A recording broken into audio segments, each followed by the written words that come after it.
do Mortal Kombat every 10 years, and whoever the victor is, not literal Mortal Kombat, we're not doing fatalities for this. Like, Russia might pull some shit, China might too. I'm okay with the it. U.S. might, but only by way of the CIA. Too many games. Way too many games. There's too many fucking games. I bought them all, and it's a problem. We out. Yep. We just left the building. Yep. It's literally been 3 seconds between recording start and end. Yep. Enough time to say like 3 sentences. Yep. We gonna go get Vmon. We're gonna fight this turkey. Alright, we can fight the turkey. Let's see if he runs. The last one did. Yep. He ran immediately.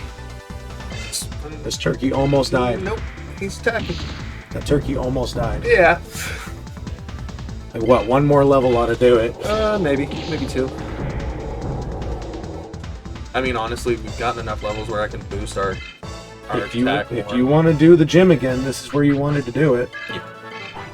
Well, I wanted to do it here because the machine one, but we got the machine thing now, and we got Metal Mamemon, which I didn't know if you is wanted to boost it more though. not right now. Because I know Attack, yes. like, extra health is always a good thing very too. much so. I am the person who always levels health as a major proponent of any RPG. Yeah, that's fair. Because, again, like I discussed last episode, I like to fling myself into the middle of the combat scenario. Yeah. Because that is where all the fun is. Yeah. I grew up playing Dynasty Warriors, can you tell? Actually, it was Samurai Warriors I played. Because I played the Japanese themed one, not the Chinese themed one. Right. Same game. Same game, just And then different culture. Gundam. Yeah. Dynasty Warriors Gundam. Yeah. Which was dope. Because I also grew up on Gundam. It's fair. Like, fucking Gundam Wing was my first exposure to mech anime. Okay. And that was also probably my first exposure to an anime that leaned heavily on political intrigue. Because Jesus Christ does it. Yes. Little did I know that was the major proponent of most mech anime. Because it's just, I mean, they're big war machines. We can't have war without politics. Truth. Yep. Although they did minimize the politics a little bit in G Gundam. Yeah.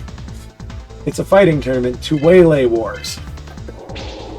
It is there, and whoever wins the tournament every 10 years gets to rule the Earth, basically. Not rule, but lead the Earth. Right. Same difference. Yeah. Whichever country wins that tournament gets to rule for 10 years. Kind of a cool fucking mechanic, and would actually be a good way to balance the Earth. Yeah. Do Mortal Kombat every 10 years, and whoever the victor is, not literal Mortal Kombat, we're not doing fatalities for this. Like, Russia might pull some shit, China might too. I'm okay with The it. U.S. might, but only by way of the CIA. It'll be like the Mortal Kombat movie. Yeah. You know, oh, well, there won't be a tournament if there's no one to fight in the tournament. Yeah. Therefore, we win by default. Espionage. Oh, that is what it is. But still, G Gundam was fun for that. Yeah. And it played into the campier side of anime more. Where it's like everything's more dramatic and overplayed, and everyone has a trope. You have the main character, who is the fighter for Japan, obviously. Obviously, yeah. And he is the mysterious, hidden backstory who's directly tied to the main antagonist of the entire world by way of him being his former master and unexplained until like halfway through the story. And also his brother's the actual main antagonist at the end of the anime. And this and that. Okay. And every single fighter leans into stereotypes in a good way. Oh, okay. It's not like in the racial sense, it's called country stereotypes put into the mech specifically.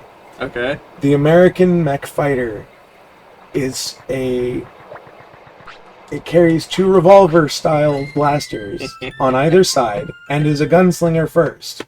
But its second mode is a boxer. Okay. Which is the true American original fighting style. Yeah. That is one of the main fighting styles that originated from the Americas. That's fair, yeah. Like, yes, the Irish actually invented it, but they brought it here and we popularized it. Actually, the Italian mob popularized it. Still. But In America. yes, it was on our soil, so we claim it. As with everything. Yeah. Um, Even when it's not on our soil. Not as bad as the British about that. But yeah, like the second phase is a boxer, and it even has like on the visual design, the second phase it has abs and a fully shirtless looking model, and it's awesome because that's fun. Yeah. And then the Chinese one has its arms have extended dragons that look like Chinese dragons that spit plasma fire. Pretty dope. And it carries a staff that has the flag at the end as its weapon. Okay. So like a lot of Chinese weaponry has the flare that's meant to distract the eyes of the opponent. Right. The energy flag isn't used for offense. It is used visually as a distraction in combat, but also in tandem it can create a cage. Because he can plant those poles in the ground, and together they create basically a Tesla cage. Okay. It's all neat little things. Yeah. The Russian one is like just big hulking mass, and it carries it's an energy version of it, of course, but it's a flail basically. Okay. Or it's the ball on a chain. Yeah. And it is on like a blue energy chain connecting the two. Okay. And it's used like a bolo and points and everything. And it's just made to be strong type design. Nice. I'm G Gundam is worth watching if you can get past the camp. If you can stomach the late 80s anime camp, right. You can get through it. Okay. Because the actual design of the mechs are really fucking cool. Like when you were describing the Russian one there, honestly, my brain went to Pacific Rim. Also, its helmet is shaped like a Yushchenko a little bit. Oh yeah. Yeah. But yeah, my brain just went to Pacific Rim, and that mech, and how it's the biggest one. Yeah. And it requires 3. Yeah. Like drivers. Now, It's like so big. the driver or the pilot to mech interface is extremely unique for Gundam. Yeah. And for most mech in general. It's not your usual pilot cockpit at all. It's still a cockpit, but it's a VR cockpit basically. Okay. With basically it stretches a catsuit over the person when they get into it that has nodes on it. Okay. And because they are actually using their fighting style inside of the machine, and it replicates it outside of the machine. Gotcha. So, kind of Pacific Rim. Yeah, almost, but more physically involved than that. Right. And it's all one person. Gotcha. Yes. But like the Japanese one, it has reference to samurai armor, obviously. Okay. Because when it does its special attack, you know how the masks on samurai helmets would open up sideways? The cage in front? Yeah. It would open up. It will open up when it reveals.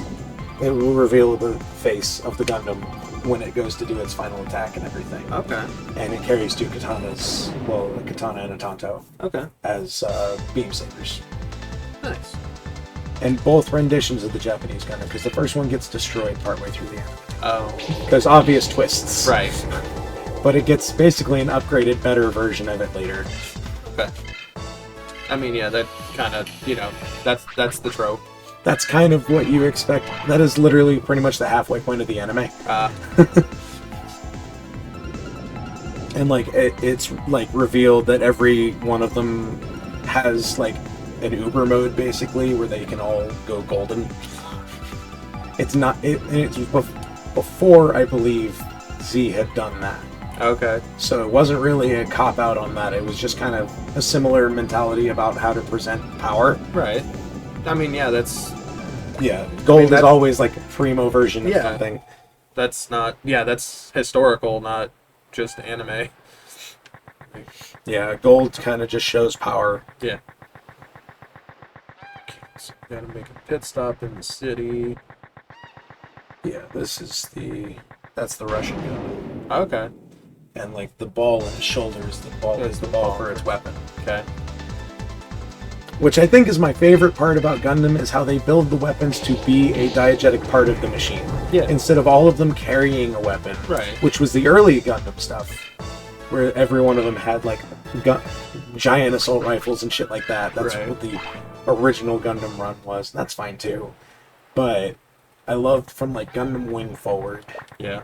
They started putting diegetic weapons in as well, and it just got more so over time. And they went back and forth with that a lot. But G Gundam was the one that really leaned into that diegetic weapons being a part of the mech. Okay. And of course, they were able to lean into the theming with it too. Of course. Yeah. Because like the secondary antagonist, which is the main antagonist for like the first half of the series, outside of, you know, the regular villain quote unquote of the day, which is just, you know, introducing the other worldly fighters. They're not really shown as villains per se, just your opponent. Okay. For that episode. Yeah. And then the actual villains start to show up throughout for the overarching plot later on. But it's the Master Gundam, which is his master, right, who trained him in his kung fu stance and everything too. That Gundam pretty much mimics in the exact opposite. It is the inverse of the Japanese Gundam in a lot of ways. Okay. Has the same exact special move basically, but evil. Alright. If that makes sense. Yeah. Because literally the power of the finisher move that the Japanese Gundam has uses light as its like theme. Okay. And then using the dark for the other side, and then when the second version of the Japanese Gundam arises, it switches to fire. Okay. So I mean, that's fair. Yeah, it makes sense, and thematically it fits. Yeah.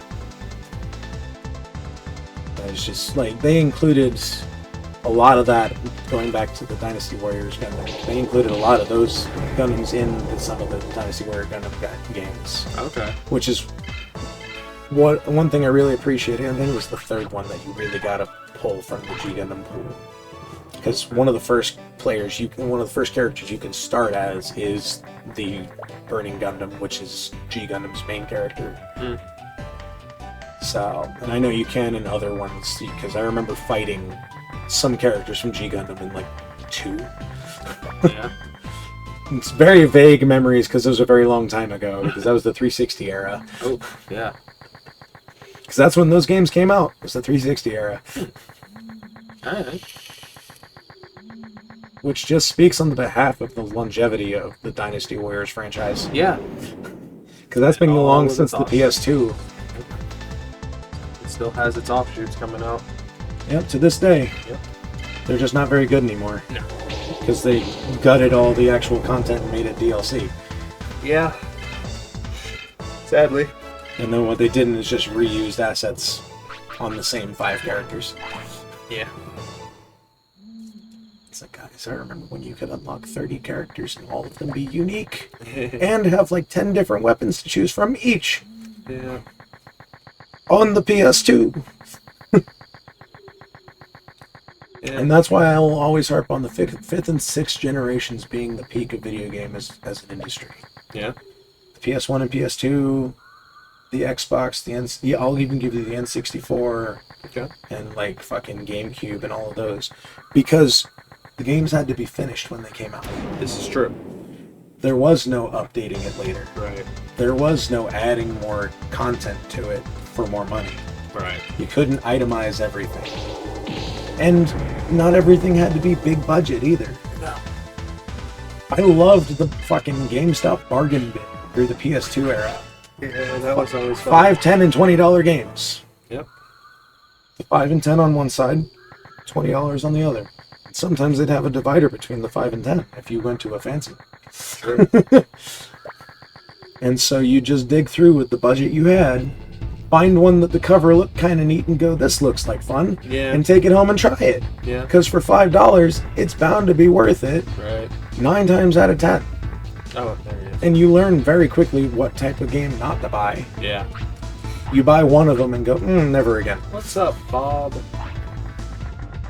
Because like, I remember buying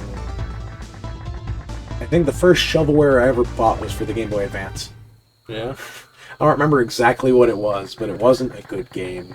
Because it's one that just sat in my library forever, and I played it twice. Once because I had played everything else too recently, and I'm like, I don't remember this one being good, but I also played everything else. So I'll play it again, and I played it for like 15 minutes, and went, I'm going to go back and play Metroid again. And then the other time was when I first opened it. So, but no, I learned early on what shovelware looked like and how it played and what to look for. Right. And it's like, if the cover art doesn't grab you, if it looks like something made in clip art, Right. Yeah. don't buy it. That was the rule of thumb for that era. And even up through the 360, kind of. 7th generation still had its fair share of B-tier games. Oh, yeah. Problem is that they were a lot harder to find. Yeah. Because you had games like Damnation, Wet, and Painkiller, and all of those that are like B-tier games that could have been really good and have a cult following now. Yeah. But then you also have games like Velvet Assassin, which are absolute fucking trash. Which is like one of those things you go to. That's when I bought at GameStop used. Yeah. And took it back the same day. Okay. Because I tried it when I got home, got through the first level, and holy shit, this is ass. I want my $3 back.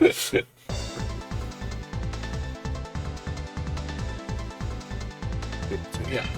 Well, what kind of math are you doing in your noggin? Mapping. Okay. Elaborate. Trying to find the quickest way to get to where we need to go. And where's that? Back to South Sector. Okay. We're gonna go fight Pale Digimon. Okay.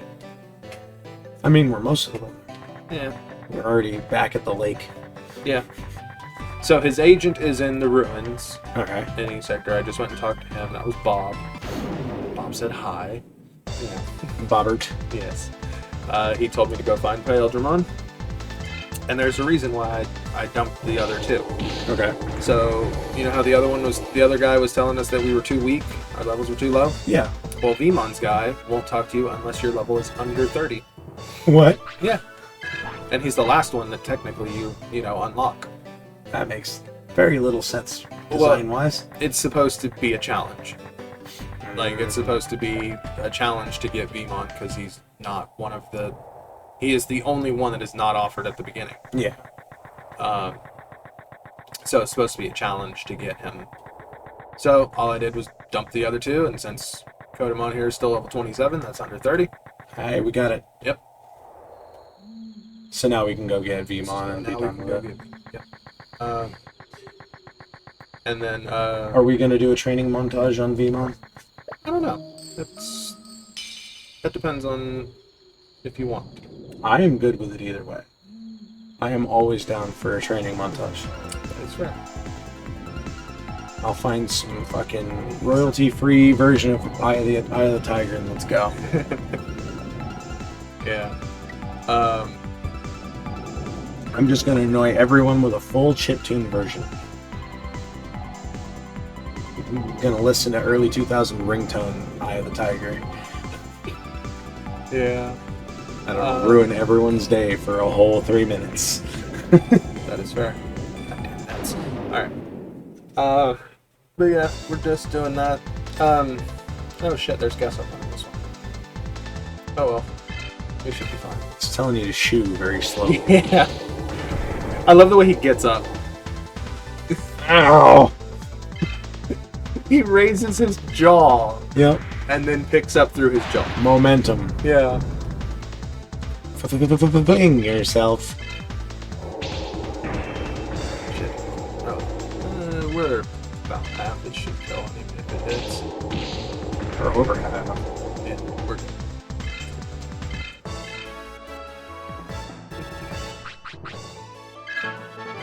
I think I'm going to eventually make Heck play Portal.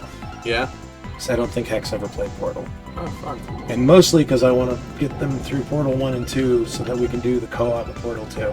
Because I've never finished the co-op of Portal 2. I know? I played half of it with Tyler back in the day. Oh, wow. And then we both got ADHD'd away from Yep. the game and never went back. That sounds about right. Okay, I'm still amazed we managed to finish Fable 3. right. Because you and I bounce from game to game so much. Yep. We managed to do both Fable 2 and 3. Yep.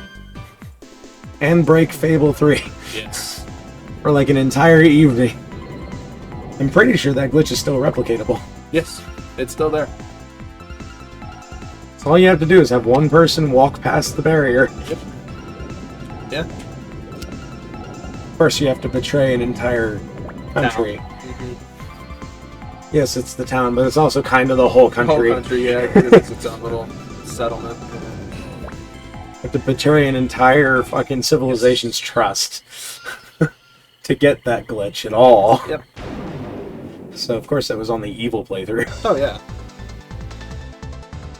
Where I believe I was dressed as Santa Claus. I was dressed as a prison hooker. Yep. Yep. And then eventually, neither of us were dressed. Yep. Fable's an interesting game. Yeah. What do you think of the new trailer? I didn't watch it. No, No. it doesn't reveal anything as far as a lot of gameplay goes, really. It's in-game footage, Yeah. but I think it's in-game cinematic footage. Okay. That's fine. I didn't watch a lot of the. I only reveals. watched specific pieces, and I only watched after the fact. I went and Right. looked up certain Oh, trailers. oh no! My friends started talking about it. They were like, "Oh man, what about the Doom trailer?" And I was like, "What the fuck did I miss?" There's a new Doom, yeah. Yep. There's a new Doom. There's It's a new that- Gears. Timeline. This Doom is yes, but timeline in Doom game franchise. It is set between 64 and 2016. Oh. It is the events that occurred between. Okay. How he ended up in. How he ended up in the sarcophagus. Gotcha. I would hope that's how it ends. Yeah. Unless they want to do a duology again like they Right. did with 16 and Eternal. Eternal. Which is also fine. Yeah. It works. It's kind of what Doom is built on anyways. Yeah. It's like the only outliers are 64 and Doom 3. Yeah. Doom 3 stands as technical sequel to 1 and 2, Right. as well as story written wise, but it doesn't Oh, I think have that's a partner No. of a game that plays similar to it. And Doom 3 does, but it's Prey 2007. And technically Duke Nukem Forever, because all Yeah. three of those run on the same engine. Right. And look exactly the same visually. Yeah, that is true. Everything's dark and gray and brown, with a bunch of splashes of color here and there. Right. But that was the era of gaming. Yeah. Yeah. Everything was brown and gray. You ain't wrong. Look at GTA 4, Yes. which is still one of my favorite GTA games. Yeah. I love GTA 4. Fair. And I stand by the opinion that GTA 4 is a fantastic game, but a terrible GTA game. Okay. And it's because of the way that the story is written. The story is fantastic. It is a very deep and heart-wrenching story at the core. Okay. But it's a case of needing to bounce back to the tongue-in-cheek and the satire in between those moments to maintain the GTA status quo, Gotcha. which affects the tone of the game overall, making it a complete mishmash of hyper seriousness and realism and Laszlo. To simplify. Yeah. And there's nothing inherently wrong with that. It just kind of makes both ends of it suffer. So he just answered our earlier question. Okay. Or from a couple episodes ago. Yeah.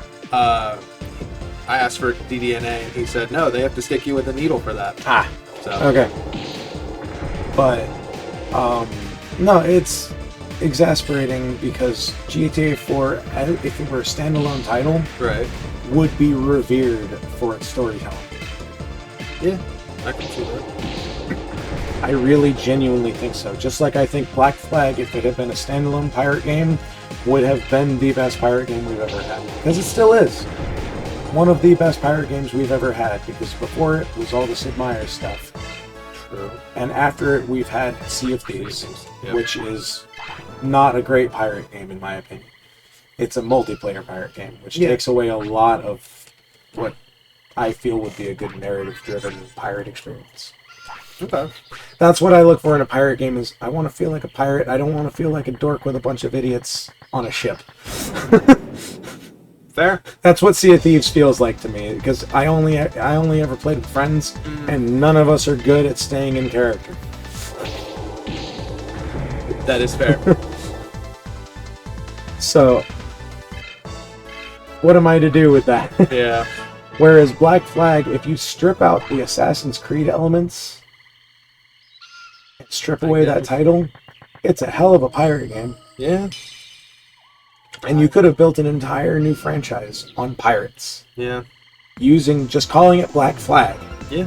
Drop the Assassin's Creed moniker and call it Black Flag, and holy shit, it's a brand new fucking franchise that Ubisoft could have made bank on.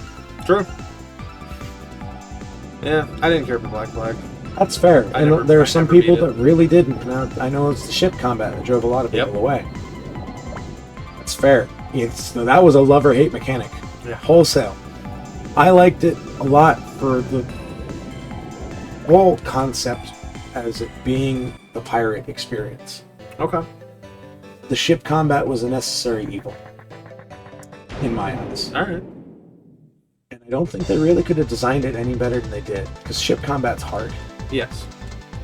I know in Assassin's Creed 3 it was the worst Yes. part of that game.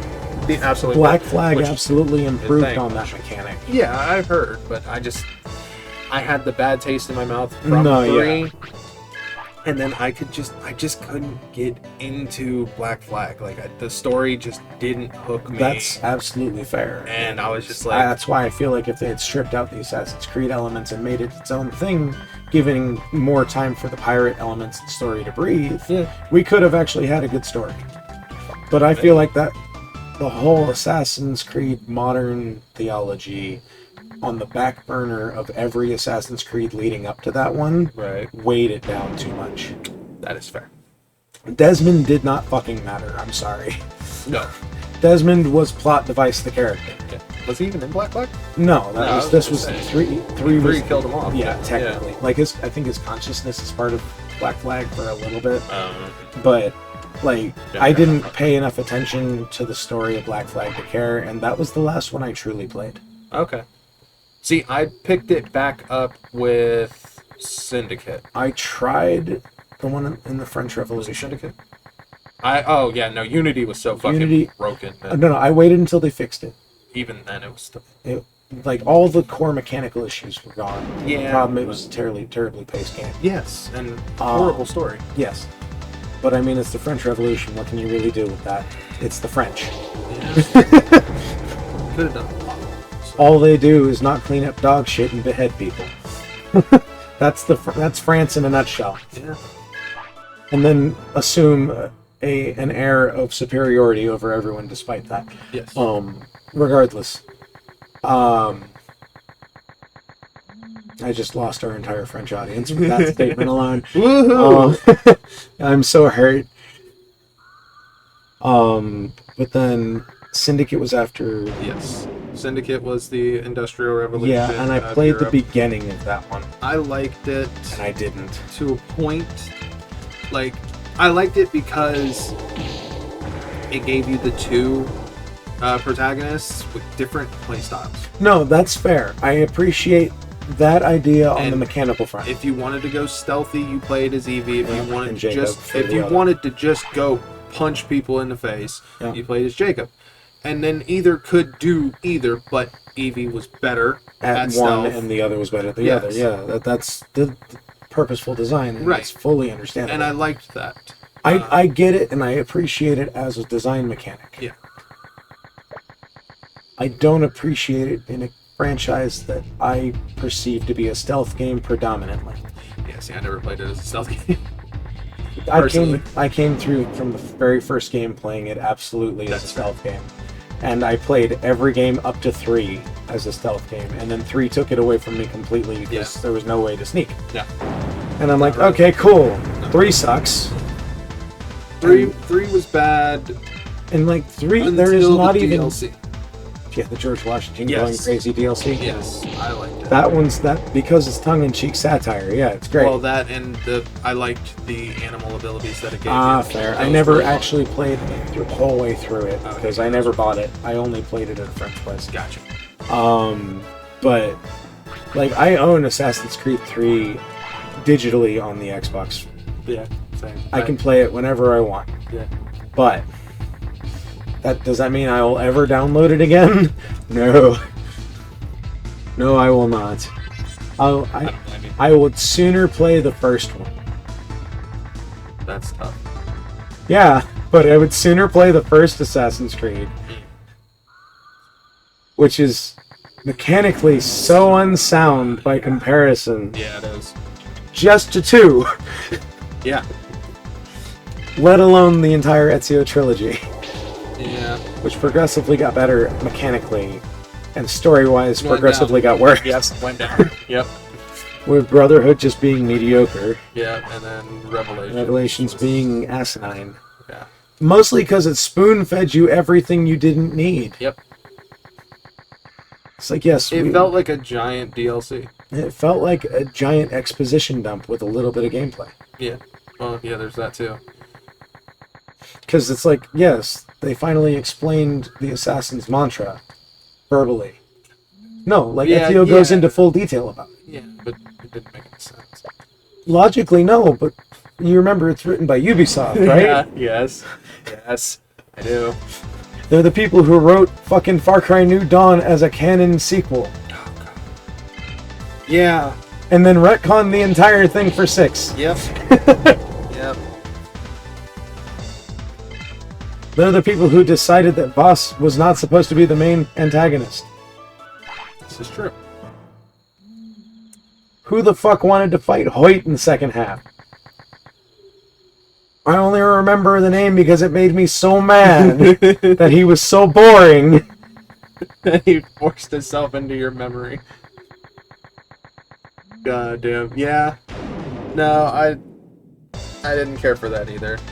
Like, Boss was such an integral so character, good. and they based the entire marketing around him. Mm-hmm. And you squander Michael Mando at the halfway point. Yeah. I played through the entire second half of 3 going, they're going to bring him back at the end, right? They're going to bring him back at the end for the bait and switch. He's going to kill Hoyt, right? Nope. Oh, QTE death scene. Yep. I mean, they did bring him back for a DLC in 6. Yeah. I never played 6. I didn't either. I refuse to give Ubisoft money. Yeah. Yeah, after 5, I played Yeah, 5. yeah, I played 5. I actually bought the full, like, complete edition of 5 for $30 on the PSN store. Oh, okay. And that includes all 3 of the non-sequitur DLCs. Right. The non-sequitur DLCs are fun. Okay. The Mars one is actually a lot of fun. It's goofy, it's stupid, and it lives up to the concept of being that. Okay. It does what Blood Dragon did, minus having your character have a character. Hey. Because it's fun, it's goofy, it doesn't overstay its welcome. Gotcha. In fact, do you remember Prey 2017's standalone DLC that was Moon Crash? I never played, so... But you know the concept. But I know of it, yes. With it being a roguelite. Oh, I didn't know that. It's technically a roguelite. Oh, okay. Where you go in with a different character and you have to achieve a different set of objectives and escape. And everyone has a different set of skills that you can play as. Okay. It's kind of like that in the sense of how they present the world, where the aliens feel a little bit like the Moon Crash enemies, with like a sandworm style enemy, Okay. and enemies that are always picking at you from a distance and everything. With, like, you have your standard Okay. Far Cry enemy designs, but Right. also big monster under sand sometimes. Gotcha. Okay. Where are we at as far as your progression? We are pretty good. I'm just gonna outfit. I figure you're doing shopping, that means we're at a stopping point. Yes. So, because usually shopping dictates downtime. Yeah. Well, we got Vmon. Yeah, I saw that. We Yeah. finished that up. Yes. We stuck him with the needle anyways. Yeah. Well, he lost. Exactly. That's all there is to it. He lost. It's just the big adrenaline needle from Pulp Fiction. Yeah. Apply it the same way. Yeah. That's how you get DDA. Yes. So, Armor we're not going to use. Weapon we're not going to use. Don't sell the countercrest. no, I need it now. Okay. No, you know what? No, I'm not going to. Is there a better version of that later? Oh, there are not leveled items? There are with the powers. So Oh, like, the powers. these, we have water power 1. Eventually I we figured get that, water but I power meant 2. like No. the specific named items. Some of them have like alternate versions in other games. Yeah, no. These are. Standalone, Yep. one-time things. Yep. Fair enough. And so Vmon is outfitted. Nice. He is much stronger than any other level 1 that Yeah. that you could ever imagine. He already has 400 attack. Is he gonna be our first in on fights or second? We'll put him on first. And I figure we're for probably now- gonna have like 2 or 3 grinding episodes to get him where he's going. Yeah, roughly. Do we want to do that next and get it out of the way? Yeah, I mean that's fine. Okay, so just to give everyone a preparation, Yeah. at least the next episode and or 2 Yep. are going to be grindy episodes, so expect them to be less on the visual front and more in listen to us. Which has kind of been these too. Yeah, I mean, You- we've been doing stuff, yeah. but I just don't shut up sometimes. Hey, it's fine. It worked. You know. Hey, it got us through things. Oh yeah. And also probably left 30 unfinished threads of conversation Oh, that very people are much going to so. be driven nuts by. Yeah. Yeah, I'm sure some people are probably going to be like, "Get back to the anime talk. I want to know your opinion on other animes." Well, leave us your questions and we'll get to it. Yeah, probably. I mean, eventually. Yeah. It might be 2 recording sessions from now, depending on when you Right. ask them. Right. You have like a 3-month period to decide what you want to ask after, Right. after this is recorded, not after it comes out. Yeah, you just gotta. You know, You'll probably have like a month yeah. to get your questions out there before the next recording segment if this comes out on a schedule. Right. Roughly.